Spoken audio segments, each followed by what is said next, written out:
Xin chào các bạn, rất vui khi được gặp lại các bạn và một ngày mới thì xin chúc các bạn làm việc, học tập thật nhiều niềm vui và tràn đầy năng lượng. Hiện nay nhu cầu xây dựng của bà con mình là rất là lớn các bạn, nhất là với những gia đình trẻ mới thành gia lập thất muốn ra riêng xây dựng cho mình một cái tổ ấm là mình nhận thấy là nó rất là nhiều. Tuy nhiên để xây dựng được một cái ngôi nhà là một trong ba cái việc lớn của cuộc đời của một con người các bạn. Để xây dựng được một ngôi nhà thì mình cần phải có một cái sự chuẩn bị rất là chu đáo về mặt kinh phí, cũng giống như thời gian và đất nền để xây dựng, phải không các bạn? Và có một cái câu nói mà mình cũng cảm thấy rất là hợp lý, đó chính là mình có tiền nhiều thì xây nhà lớn, mình có tiền ít thì xây nhà nhỏ, phải không các bạn?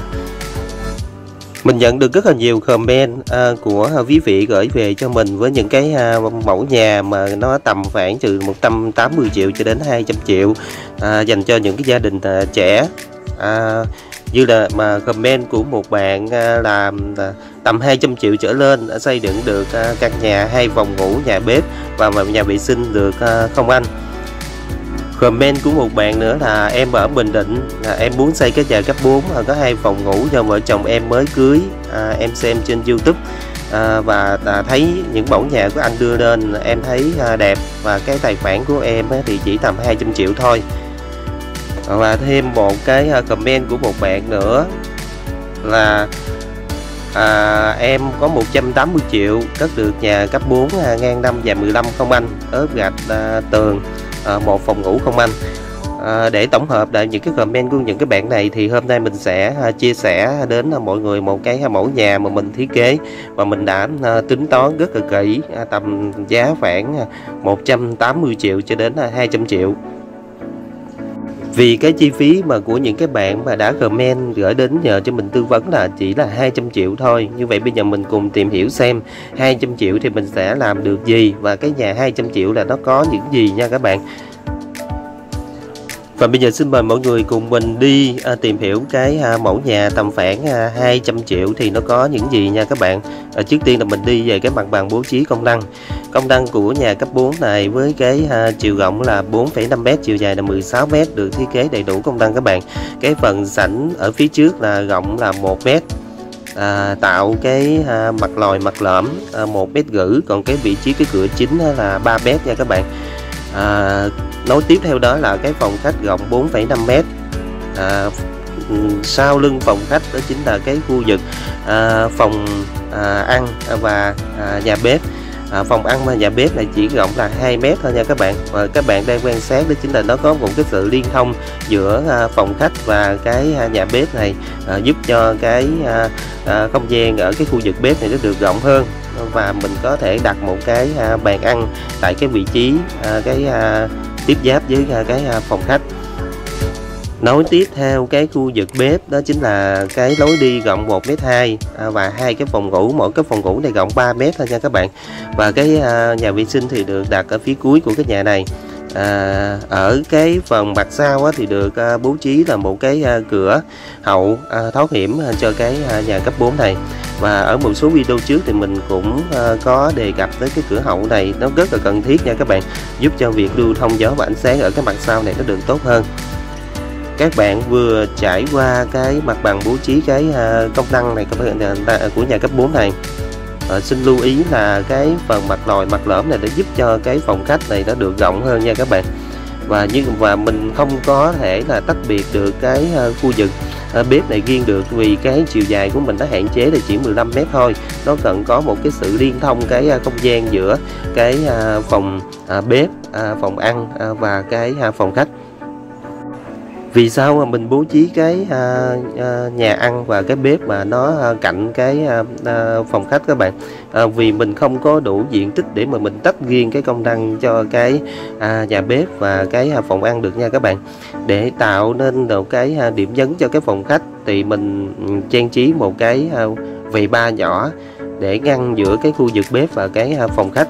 Và cái vầy ba này nó có tác dụng là nó giúp cho cái việc liên thông giữa cái phòng ăn và cái phòng khách này nó được tốt hơn. Và khi mà quý vị đứng tại cái vị trí cái phòng ăn này, mình sẽ phóng một cái tầm nhìn ra rất là xa, ra cái cửa 4 cánh và cái phần sân phía trước, và kèm theo đó là giúp cho cái sự tương tác giữa phòng ăn, cái khu vực bếp và cái phòng khách này nó được tốt hơn. Mọi người quay quần ở cái khu vực này nên sẽ có một cái cảm giác gần gũi hơn. Đó chính là cái cách bố trí mà cái phòng ăn, nhà bếp cạnh cái phòng khách nha các bạn. Tiếp theo là mình sẽ đi tìm hiểu về cái mặt tiền nha các bạn.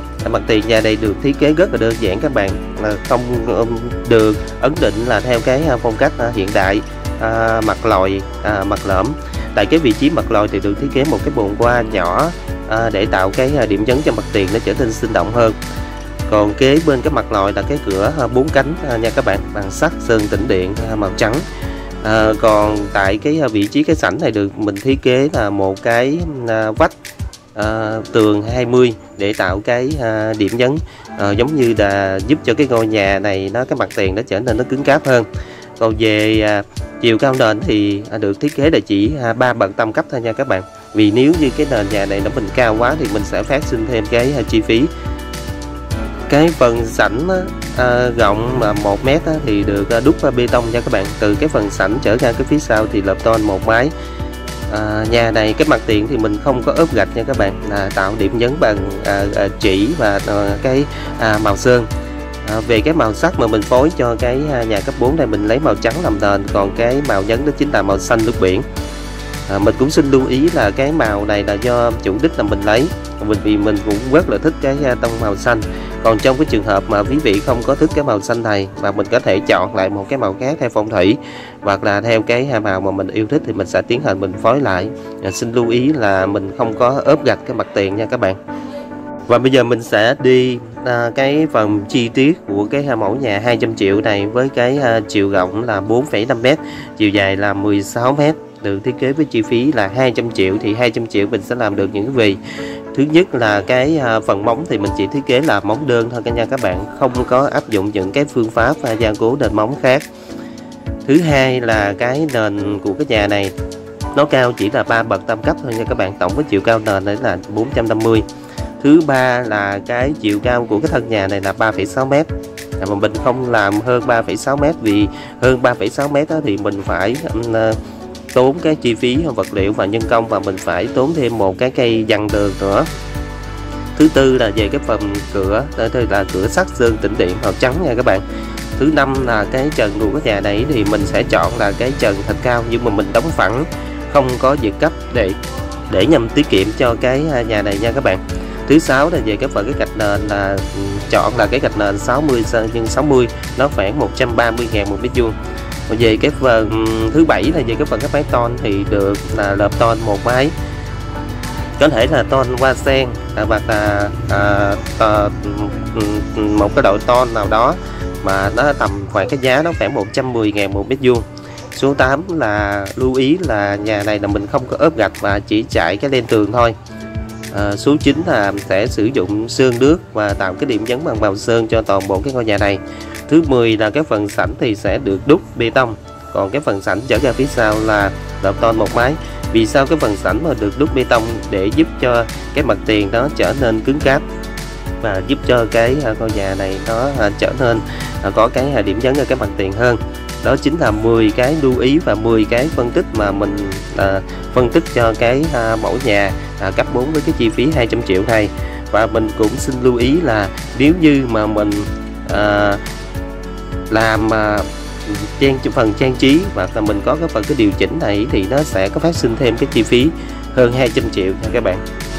Có thể nói cái chi phí mà ấn định với một cái mẫu nhà này 200 triệu thực tế ra nó rất là eo hẹp các bạn, và mình cần phải tiết giảm rất là nhiều những cái phần trang trí ngoại thất cũng giống như là nội thất.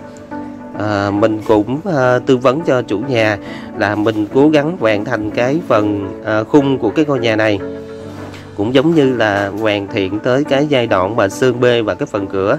Về cái phần cái nội thất ở bên trong giống như là tủ, giường, bàn, ghế, vầy ba, kệ bếp thì mình sẽ hoàn chỉnh sau nha các bạn.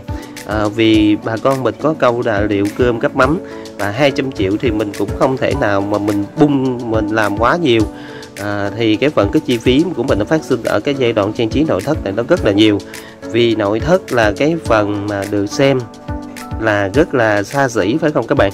Và nó tùy theo cái mức độ đầu tư của mình, vì nội thất là nó có rất là nhiều những cái vấn đề mà mình có thể nói. Mặt tiền thì được thiết kế rất là đơn giản, phải không các bạn? Vì sao mình chọn cái phong cách cái nhà này là theo phong cách hiện đại? Vì hiện đại thì mình sẽ tốn ít cái chi phí nhân công và vật liệu hơn là so với những cái phong cách như là cổ điển hoặc là bán cổ điển.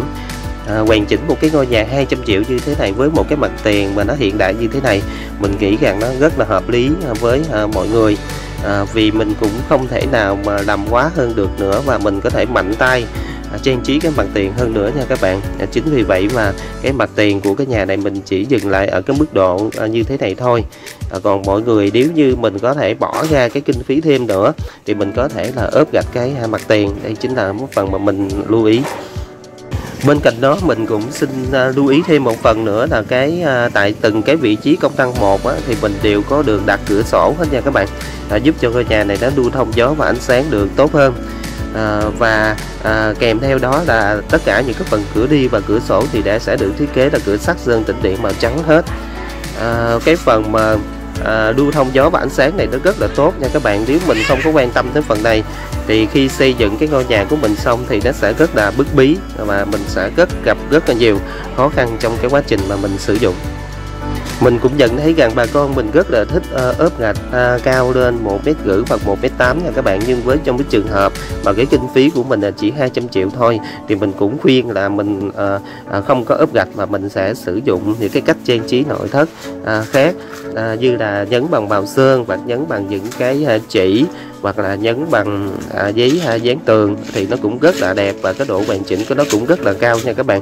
Còn về ốp gạch thì mình cũng đã có phân tích một số cái video trước về cái phần ốp gạch, vì thực tế ra cái phần ốp gạch nó ẩn chứa bên trong đó rất là nhiều những cái chi phí mà khi mọi người chưa có nhìn thấy hết được. Giống như là hoàn chỉnh một cái mét vuông ốp gạch thì gồm có cái chi phí ốp gạch, cái chi phí nhân công và cái chi phí vật liệu là hồ hoặc là keo ốp gạch. Thì như vậy tổng 3 cái phần đó lại thì nó ra được tổng cái chi phí của cái phần ốp gạch. Trên đây là mình vừa cùng các bạn trải qua phân tích một cái mẫu nhà cấp 4 nhỏ xinh, cái chiều rộng mặt tiền là 4,5 m, chiều dài là 16 m, gửi tặng đến cho tất cả những cái gia chủ mà trẻ, những cái gia đình trẻ rất là khao khát xây dựng cho mình một cái ngôi nhà riêng để xây dựng cái tổ ấm. Và kèm theo đó là gửi đến cho tất cả mọi người tham khảo cái mẫu nhà này để mình có sự lựa chọn và tham khảo trước khi xây dựng cho mình một ngôi nhà như mơ ước. Và video của mình đến đây là xin kết thúc. Bây giờ xin nói là chào tạm biệt và hẹn gặp lại các bạn ở những cái video lần sau. Nếu mọi người xem cái video này mà mình có những cái phần gì đó mà mình còn thắc mắc mà mình còn chưa hiểu thì cứ comment ở bên dưới thì mình sẽ tư vấn cho mọi người thêm. Vì trong một cái video mà nó ngắn ngủi như thế này thì mình cũng chưa có thể bộc bạch được hết, chưa có nói hết. Chính vì vậy mà mình thêm một cái phần lưu ý này. Có thể nói mà khi mà mình cầm 200 triệu và mình xây dựng được một cái ngôi nhà như thế này, thực tế ra đó chính là một cái niềm mơ ước. Và ngay cả bản thân mình thiết kế rất là nhiều những cái mẫu nhà cho gia chủ làm việc trong ngành thiết kế và xây dựng, thì mình thấy đây chính là một cái mẫu nhà mà rất là phù hợp cho mọi người, và một cái niềm mơ ước rất là lớn của những cái đôi vợ chồng trẻ. Hy vọng là thông qua cái phần tư vấn cái mẫu nhà giá rẻ 200 triệu này của mình gửi đến những bạn mà đã quan tâm gửi về và tin tưởng và nhờ mình tư vấn cái mẫu nhà 200 triệu này. Và cái sản phẩm này mình gửi đến mọi người cũng như là một lời tri ân, cảm tạ đến tất cả những quý vị, bà con, cô, chú, bác và anh chị đã yêu mến cái kênh YouTube của mình, đã tin tưởng mình, nhờ mình tư vấn trong cái thời gian vừa qua. Và cũng một lần nữa xin chân thành cảm ơn mọi người rất nhiều. Hy vọng với cái mẫu nhà mà mình chia sẻ trong cái video này đáp ứng hết được cái nhu cầu sử dụng công năng và cái kinh phí mà mọi người đề ra. Hy vọng là giúp cho mọi người rất nhiều trong việc mà mình xây dựng cái ngôi nhà cho mình. Kèm theo đó là cũng rất hy vọng mọi người sẽ luôn ủng hộ và đồng hành cùng với mình trong cái thời gian sắp tới.